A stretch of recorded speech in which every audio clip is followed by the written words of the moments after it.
झांसी की रानी लक्ष्मीबाई की मनु जब सिर्फ 4 वर्ष की थी तभी उनकी मां की मृत्यु हो गई थी। मोरोपंत एक मराठी थे और मराठा बाजीराव की सेवा में थे। मनु के मां की मृत्यु के बाद घर में मनु की देखभाल के लिए कोई नहीं था, इसलिए मनु के पिता उसे अपने साथ पेशवा के दरबार में ले गए, जहां चंचल एवं सुंदर मनु ने सबका मन मोह लिया था। मनु ने अपनी प्राथमिक शिक्षा घर से ही पूरी की थी और साथ ही मनु ने बचपन में शास्त्रों की शिक्षा भी ग्रहण की थी।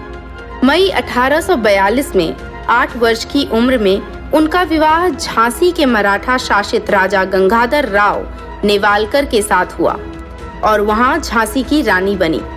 विवाह के बाद उनका नाम लक्ष्मीबाई रखा गया। 1851 में रानी लक्ष्मीबाई ने एक पुत्र को जन्म दिया जिसका नाम दामोदर राव रखा गया था, लेकिन 4 महीने की आयु में ही उसकी मृत्यु हो गई।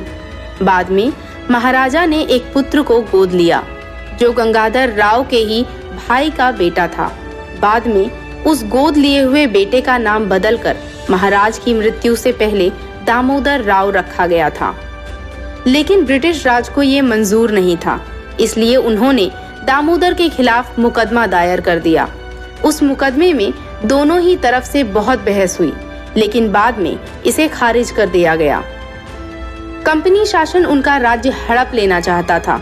रानी लक्ष्मीबाई ने जितने दिन भी शासन सूत्र संभाला वो अत्यधिक सूझबूझ के साथ प्रजा के लिए कल्याण कार्य करती रहीं, इसलिए वो अपनी प्रजा की स्नेह भाजन बन गई। तत्पश्चात ब्रिटिश अधिकारियों ने राज्य का खजाना जब्त कर लिया और उनके पति के कर्ज को रानी के सालाना खर्च में से काटने का फरमान भी जारी कर दिया। इसके परिणाम स्वरूप रानी को झांसी का किला छोड़कर झांसी के रानी महल में जाना पड़ा। मार्च 1854 को रानी लक्ष्मीबाई को झांसी का किला छोड़ते समय 60,000 रुपए और सालाना 5,000 रुपए दिए जाने का आदेश दिया। रानी लक्ष्मीबाई ने हिम्मत नहीं हारी और उन्होंने हर हाल में झांसी राज्य की रक्षा करने का निश्चय किया।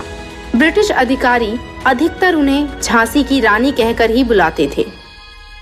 मणिकर्णिका। घुड़सवारी करने में रानी लक्ष्मीबाई बचपन से ही निपुण थीं। उनके पास बहुत से जाबाज घोड़े भी थे, जिनमें उनके पसंदीदा सारंगी, पवन और बादल भी शामिल हैं, जिसमें परंपराओं और इतिहास के अनुसार 1858 के समय किले से भागते समय बादल ने महत्वपूर्ण भूमिका निभाई थी। बाद में रानी महल, जिसमें रानी लक्ष्मीबाई रहती थी, वह एक म्यूजियम में बदल दिया गया, जिसमें 9 से 12वीं शताब्दी की पुरानी पुरातात्विक चीजों का समावेश किया गया है। उनकी जीवनी के अनुसार ऐसा दावा किया गया था कि दामोदर राव उनकी सेना में से ही एक थे और उसने ग्वालियर का युद्ध लड़ा था।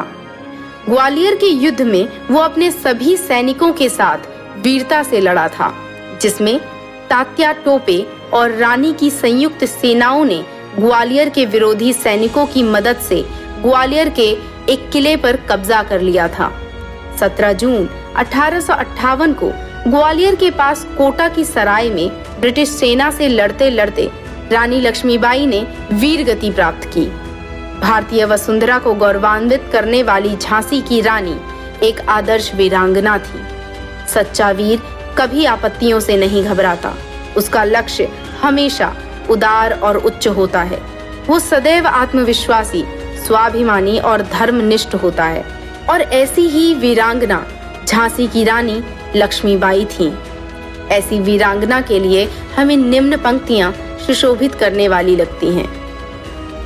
सिंहासन हिल उठे, राजवंशों ने भ्रिकुटी तानी थी, बूढ़े भारत में आई फिर से नई जवानी थी, गुमी हुई आजादी की कीमत सबने पहचानी थी, दूर फिरंगी को करने की सबने मन में ठानी थी, चमक उठी सन 57 में वह तलवार पुरानी थी, बुंदेले हर बोलो के मुंह हमने सुनी कहानी थी, खूब लड़ी मर्दानी वो तो झांसी वाली रानी थी। ये जीव